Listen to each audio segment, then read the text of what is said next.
तो हेलो नमस्कार सत श्री अकाल सभी प्यारे बच्चों को। तो इस वीडियो के ज़रिए आज हम शुरुआत करने वाले हैं अपनी टारगेट बेच की। तो मैंने वीडियो के ज़रिए पहले ही बता दिया था कि टारगेट बेच क्या है। तो टारगेट बेच आपको पता ही होगा, यह लैब असिस्टेंट 2025 की तैयारी के लिए सबसे अच्छी यूट्यूब की फैकल्टी यहाँ पे आपको मिलने वाली है बायोलॉजी की, और जिसे पढ़ाऊँगा मैं यानी आपके कुलदीप सर। तो सबसे पहले इंट्रोडक्शन देख लेते हैं। इस चैप्टर का इंट्रोडक्शन अपने सामने जीव जगत का वर्गीकरण का ये होने वाला है। इसके 2 या 3 पार्ट भी बन सकते हैं क्योंकि ये चैप्टर बहुत ही ज़्यादा लेंदी है। और क्लास 11 से अपन लेने वाले हैं एनसीईआरटी का चैप्टर 2। तो चलिए बिना किसी टाइम वेस्ट के वीडियो को स्टार्ट करते हैं। तो आप देख सकते हैं पहला प्रश्न आपके सामने स्क्रीन पर आ चुका है। द्विजगत पद्धति के जनक कौन है? द्विजगत पद्धति थी जिसमें पहला नाम वंश नाम होता है और दूसरा नाम क्या होता है? जाति नाम होता है। जैसे कि आपको पता ही होगा मेंजिफेरा इंडिका किसका नाम है? आम का वैज्ञानिक नाम है। उसमें मेंजिफेरा क्या होता है? उसका वंश नाम होता है। और इंडिका क्या होता है? जाति नाम होता है। तो इसकी खोज या जनक किसे बोल सकते हैं? तो जनक अपन बोल सकते हैं कैरोलस लीनियस को। जो कैरोलस लीनियस वैज्ञानिक था उसको क्या बोलते हैं? द्विजगत। और आपको पूछ ले पंच जगत प्रणाली, तो पंच जगत प्रणाली का आपको बताना है आर एच व्हीटेकर। कौन? आर एच व्हीटेकर पंच जगत। और द्विजगत के कौन है? Carolus Linnaeus. आगे चलते हैं। सेकंड पर्सन बहुत ही शानदार पर्सन अपने को दिया गया है। सेकंड पर्सन दिया गया है कवकों की कोशिका भित्ति किसकी बनी होती है? तो आपको पता ही होगा कवकों की कोशिका भित्ति बनी होती है काइटिन नामक एक पदार्थ की। कवकों की कोशिका भित्ति किसकी बनी होती है? काइटिन की बनी होती है। बहुत ही शानदार क्वेश्चन, याद कर लेना है, साथ साथ नोट डाउन जरूर करते जाना है क्योंकि मोस्ट क्वेश्चंस मैं लेके आने वाला हूँ इस सीरीज में आपके लिए स्पेशली। आगे चलते हैं। एक और शानदार धमाका आपके सामने आ चुका है। धमाका है बैक्टीरिया को कितने समूह होते हैं, यानी बैक्टीरिया को कितने समूह में डिवाइड किया जा सकता है? तो इसका आंसर है आपके सामने है 4। तो मैं बता देता हूँ। सबसे पहले कोकस, विब्रियो, बैसिलस और स्पाइरल। तो इसके साथ साथ मैं बताते भी चलता हूँ कि कोकस क्या होता है। कोकस का आकार होता है गोलाकार, जिसे क्या बोलते हैं? गोलाकार। विब्रियो कैसा होता है? विब्रियो होता है आपके कोमाकार, यानी जैसे कीबोर्ड में आप कोमा का बटन दबाते हो उसके आकार का जैसे होता है। बेसिलस कैसे होता है? ऐसे छड़ाकार, ऐसे डंडा होता है बेसिलस, आप समझ सकते हैं। स्पाइरल कैसे होता है? स्पाइरल होता है ऐसे घुमावदार, मतलब बार बार ऐसे घुमाव लगते हैं, वो कैसे होता है? स्पाइरल होता है। अब इसमें 2 मोस्ट इंपॉर्टेंट बातें। बेसिलस क्या होता है? सबसे साधारण बैक्टीरिया किसको माना जाता है? बैसिलस को माना जाता है।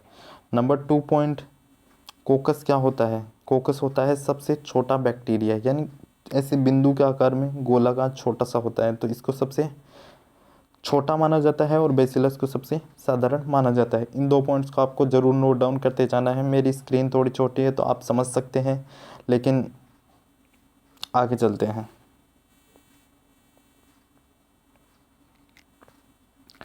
अपना अगले नंबर का क्वेश्चन आ चुका है। सबसे कठिन परिस्थितियों में पाए जाने वाले बैक्टीरिया को क्या बोलते हैं? तो इसका आंसर होने वाला है आर्कियो बैक्टीरिया। तो बैक्टीरिया 2 प्रकार के होते हैं। सबसे पहला होता है यू बैक्टीरिया, जिसे हम क्या बोलते हैं? साधारण बैक्टीरिया बोलते हैं। और दूसरा कौन सा होता है? Archaeo bacteria. साधारण बैक्टीरिया साधारण परिस्थितियों में पाया जाता है, नॉर्मल कंडीशंस में। और आर्कियो बैक्टीरिया क्या है? थोड़ा खतरों का खिलाड़ी है। मतलब किस में पाया जाता है? गर्म झरनों में पाया जाता है, और एसिड में भी ये पाया जाता है, और उबलते लावा में भी पाया जा सकता है। मतलब ये क्या है? सुपर बैक्टीरिया भी इसे अपन बोल सकते हैं। अगला क्वेश्चन एक और धमाका आपके सामने प्रस्तुत है। अगला क्वेश्चन आपके सामने आ चुका है। प्रकाश संश्लेषी बैक्टीरिया में कौन सा वर्णक पाया जाता है? तो आपको याद कर लेना है। प्रकाश संश्लेषी बैक्टीरिया में पाया जाता है क्लोरोफिल ए। क्लोरोफिल ए पाया जाता है। तो स्टूडेंट बहुत ही शानदार क्वेश्चन आपको नोट करते जाना है इनको साथ साथ। अगले क्वेश्चन की तरफ चलते हैं। अगले क्वेश्चन एक और धमाका आपके सामने आ चुका है। सुनहरे शैवाल किसे कहते हैं? यानी गोल्डन जो शैवाल होते हैं वो किसे कहते हैं? तो इसका आंसर होने वाला है डाई एटम्स, यानी जो डाई एटम्स होते हैं उन्हें बोलते हैं सुनहरे शैवाल। ये भी सीधा क्वेश्चन आपको एग्जाम में पूछा जा सकता है लैब असिस्टेंट में, तो इसको ज़रूर याद कर लेना। अगर आप लैब असिस्टेंट या फिर 11th में हैं या फिर नीट की तैयारी कर रहे हैं तो इस वीडियो को लाइक ज़रूर कर देना, क्योंकि मैं रोज़ ही ऐसी वीडियो आपके लिए लाता रहूँगा अगर आप मुझे पे ऐसे ही आपका लाइक्स के ज़रिए प्यार बरसाते रहेंगे। आगे चलते हैं। अगला एक और शानदार क्वेश्चन आपके ऊपर आ चुका है। यूग्लिनॉइड की कोशिका भित्ति की जगह क्या पाया जाता है? जो अपना यूग्लिनॉइड होता है किसमें? कवक में। कवक के टॉपिक में क्या होता है? यूग्लिनॉइड पाया जाता है। तो यूग्लिनॉइड में कोशिका भित्ति नहीं होती, आपको पता होना चाहिए। उसकी जगह क्या पाए जाते हैं? एक पेलिकल की परत पाई जाती है। तो आपको याद रखना है यूग्लिनॉइड में कोशिका भित्ति नहीं होती, उसकी जगह एक पेलिकल की परत पाई जाती है। अगला क्वेश्चन की तरफ चलते हैं। अगला क्वेश्चन एक और शानदार क्वेश्चन है जो कि सीधा के सीधा एग्जाम में बहुत बार पूछा भी जा चुका है और पूछा जाता रहेगा। निद्रालु रोग होता है, उसके लिए रोगजनक प्रोटोजोआ कौन सा है? सबसे पहले तो मेन पॉइंट आपको याद रखना है कि निद्रालु रोग के लिए क्या कौन जिम्मेदार होता है? प्रोटोजोआ जिम्मेदार होता है। आपको ऐसे पूछ सकता है कि ट्रिपनोसोमा जो कि निद्रालु रोग के लिए जिम्मेदार है क्या है? प्रोटोजोआ है, जीवाणु है। ऐसे आपको क्वेश्चन पूछ सकता है। ऑप्शन देखें 4, तो आपको याद रखना सबसे पहले तो ये क्या है? प्रोटोजोआ है। प्रोटोजोआ है और इसका नाम क्या है? निद्रालु रोग के लिए जो रोगजनक होता है उसका नाम क्या है? ट्रिपेनोसोमा। आपको नोट डाउन कर लेना है, मोस्ट इंपोर्टेंट क्वेश्चन है। अगला एक और शानदार क्वेश्चन आपके सामने है। गेहूं के किट्टू रोग के लिए रोगजनक है। तो गेहूं की किट्टू रोग जो गेहूं में होता है उसके लिए सीधा आपको पूछ सकता है ये क्वेश्चन। ऑप्शन देखिए, पक्सीनिया नामक कवक होता है गेहूं के किट्टू रोग के लिए जिम्मेदार। आगे चलते हैं। आगे और भी शानदार शानदार क्वेश्चन मैंने आपके लिए छांट छांट के रखे हैं एनसीईआरटी से। देखिए अगला क्वेश्चन, बैक्टीरिया जो नाइट्रोजन स्थिरीकरण करते हैं उसके लिए उत्तरदायी होते हैं। मतलब जो बैक्टीरिया होते हैं यानी एनाबिना और नॉन स्टोक्स जैसे बैक्टीरिया क्या करते हैं? नाइट्रोजन फिक्सेशन का कार्य करते हैं। क्या करते हैं? N2 के फिक्सेशन का कार्य करते हैं। तो वो कैसे करते हैं? मतलब कोई विशेष संरचना तो पाई जाती होगी उसमें, अदर वो तो नहीं करते बैक्टीरिया तो इसके लिए उनमें एक विशिष्ट संरचना पाई जाती है जिसे बोलते हैं क्या? टेस्टारिस्ट सेल बोलते हैं।